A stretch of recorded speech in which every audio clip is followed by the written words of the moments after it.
Cheikh Oumar Diagne donc nag mu ne jàpp ni la faucheuse justement est tombée sur lui ki nga xam ne moo di le président Bassirou Diomaye Diakhar Faye mu daal di koy remercier daal di koy limoger mu daal di koy remplacer ak keneen jàpp ni itam suite kàddu yi nga xam ni itam yékki na ko mu daal di jox li nga xam ne moo di polémique sur les réseaux ki nga xam ne moo di le président Bassirou Diomaye Diakhar Faye a trouvé utile et nécessaire pour daal di koy limoger exactement donc le limogeage justement de Cheikh Oumar Diagne avec ces multiples interrogations nous allons débattre si li nga xam ne moo di plateau bi alors avant Cheikh Oumar ma ni kon nag le président Bassirou Diomaye remercier na ko peut-être toogoon naa fi ne peut-être loolu dina am nga jàpp ni téet xalaatam la wax concrètement subitement ba ko président daal di defee ñu bëri jàppoo nañ que ni moo nekkoon décision bi gën a sage boo xam ni itam moo na ko daal di jël si boobu de miir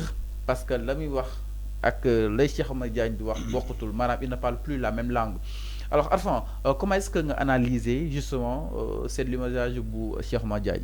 Oui, c'est une décision du président de la République. Le président de la République, c'est une personnalité morale. C'est une personnalité morale. Donc aujourd'hui, la législation sénégalaise, moi comme Aïtaï Sagne, mon nommé des emplois civils et militaires, le président de la République. Il nomme qui il veut. Il prend un décret, il sort un décret de nomination, il nomme quelqu'un. Il peut même sortir un autre décret pour le limoger. Mais c'est des prérogatives du président de la République. Mouno Koko Bagnal. Mon nommé Cheikh Oumar Diagne à travers un décret. Mon moko gagné à travers un décret. Remplacé par quelqu'un d'autre. Donc c'est tout à fait normal. C'est tout à fait normal. Parce que le président, bon, il nommé Cheikh Oumar Diagne, il n'a pas consulté les Sénégalais. Il ne va pas consulter les Sénégalais. Alors, il a ses raisons. Il a raison de gagner son poste. Donc, vous faites que, comme Ninko Waheni, il ne parle plus le même langage politique, mais il peut le sortir à travers un décret. C'est tout à fait normal. Parce que aussi, quand il appelle à un Djoubal Djoubanti, ou appelé un projet, si tu vois quelqu'un qui narre à contre-direction, mais tu peux le remplacer tout simplement. Tu peux le remplacer tout simplement. Non, c'est ça la réalité. Mais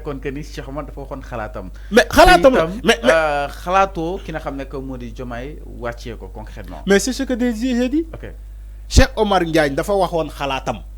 Mais tay si la que ni mu démissionné won mo doon gëna libre muy wax khalatam nga né présidence mais ku nek ñuy wax khalatam mais am secret yo xamni wu te génn jappo ni secret yoy mo sonal Macky Sall ak ñu fi nekkon. On est dans le principe de la démocratie. OK. Quand on est dans un principe de la démocratie, la logique voudrait que chacun mu joxe khalatam. Man fofu la koy waxe. Le principe de la démocratie qui veut ainsi que chacun donne sa pensée. Maintenant, tu peux donner une pensée dans la même direction avec la pensée étatique, voilà la pensée du régime qui est là. Donc, non, on est dans une démocratie. Même le fait. Ça n'a rien à voir avec l'IGE. La démocratie. Okay. La démocratie même. Le fait de nommer, ça fait partie de la démocratie. Les décrets de nomination, ça fait partie de la démocratie. Mais c'est comme ça. La démocratie, la large, au sens plus large. Les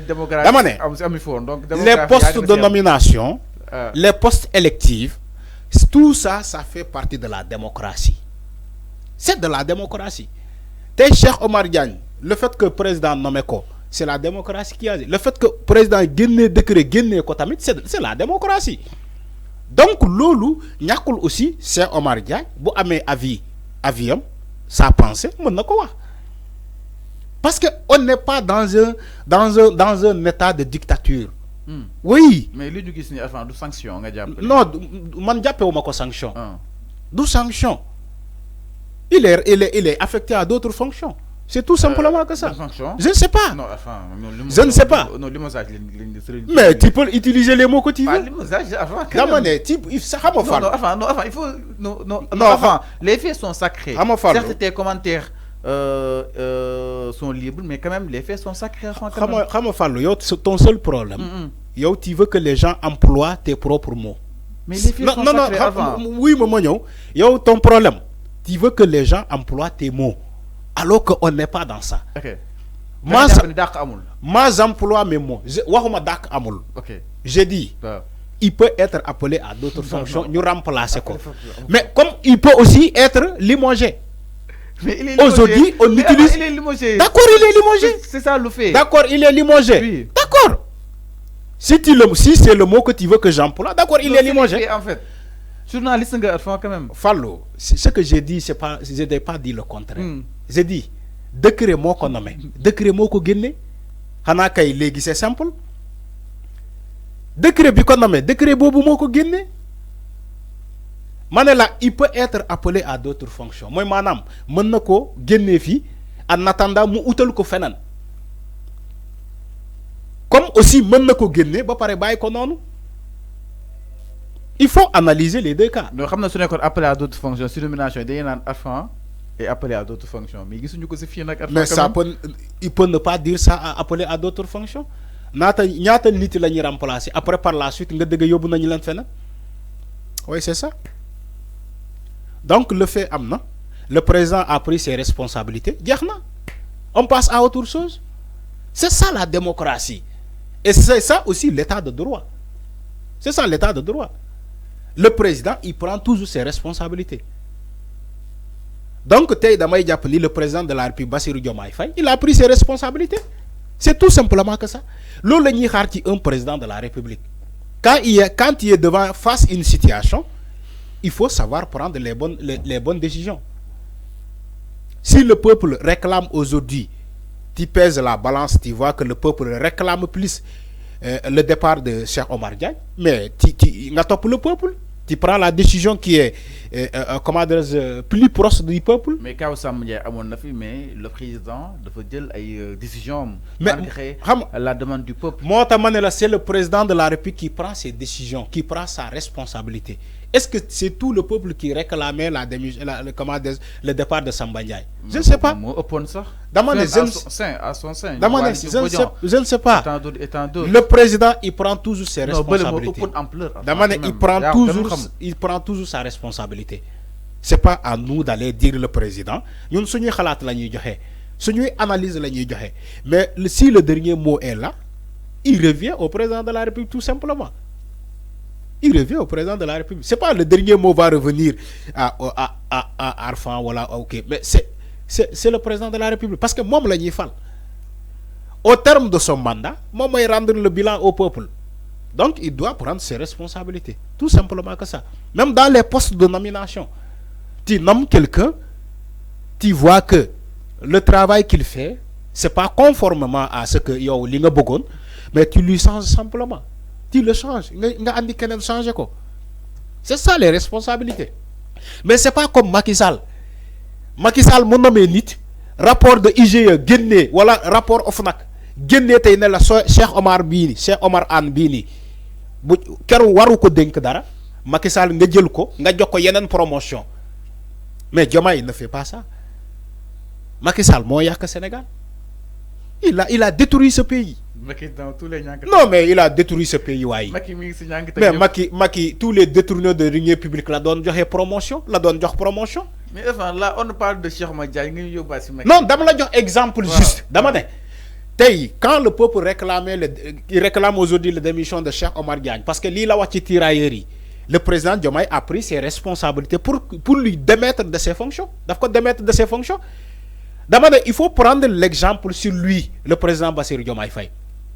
Moi, je vais faire une comparaison entre lui et Macky Sall. Macky Sall, il donne épingler ay nit ci détournement, ay Mamour Diallo, ay Cheikh Omar Anne, ay kenen ak kenen. Ñu ne len rapport génn ne len diw sur le cas de Cheikh Omar Anne, le rapport de OFNAC a été clair. C'est écrit noir sur blanc ni que Cheikh Omar Anne Bini ñu ngi sàkku ci état ci président de la République bu mu ko jox ay poste de responsabilité parce que il a fait une gestion gabésique donc OFNAC ne Macky Sall bul jox Cheikh Omar Anne bi nii bu ko dénk dara mais xoolal Macky Sall lu mu def Cheikh Omar Anne daf ko jox ay yeneen promotion Mamour Diallo ci les 94 milliards 94 milliards yi ak leneen Mamour Diallo fépp fu mu jaar Bamboula Macky Sall jox Mamour Diallo ay yeneen promotion Racine Sy bu nekk tey Kinfat Palace hôtel Kinfat Palace boo xamante ne état du Sénégal moo ko moom mais il faut aller à Kinfat Palace et regarder Racine Sy ce qu'il est en train de faire là-bas. dak ay employés def fépp fu mu jaar waa ji yàq na fa pourtant Racine Sy il est toujours maintenu au niveau de du Kinfat Palace. C'est clair mi ngi noonu par rapport ak mbiru ki nga xam ne que moo di Cheikh Omar Diagne donc jàppee ni itam fu mu toll nii ki nga xam ne que moo di Cheikh wàcce na ko exactement si postam di li nga xam ne que moo di mooy généraux force que présidence alors ñu daal di ñëw itam si leneen ginnaaw ki nga xam ne que moo di Cheikh Omar Diagne du côté